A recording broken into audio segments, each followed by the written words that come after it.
Hello, middle schoolers, it's Miss Seichter.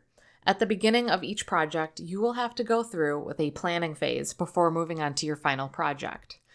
This is why you must complete thumbnail sketches, or small, rough sketches that don't have to be too detailed or large. They shouldn't take too much time to make, because detail isn't important, but the ideas and the compositions you work through are in this case.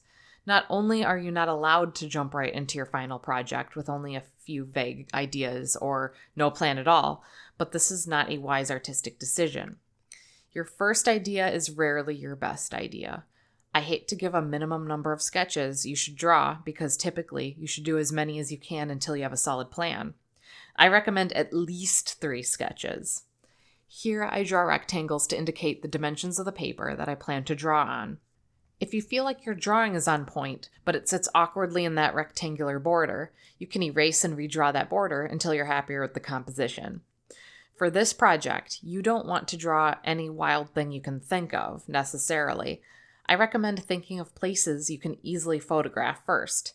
Maybe you hope to take pictures of houses, flowers, storefronts, your backyard, or animals. Then, after you get an idea of what you might end up photographing, ask yourself, what if? What if this regular old house is on an island all on its own? What if the shops in downtown Fort Atkinson had something different in the windows when you looked in? If you're unable to move forward by thinking, what if, ask yourself what inspires you. Were there any movies you watched once that stood out to you? Was there a scene in a book that sounded like it would have been beautiful if you could see it? Is there a location in a TV show that you wish you could visit? My first thumbnail sketch can be created if I plan to photograph a lake, a house, some plants, and a fence. My second sketch can be created if I take a picture of storefronts and a farm landscape. My last thumbnail sketch was inspired by a few different videos.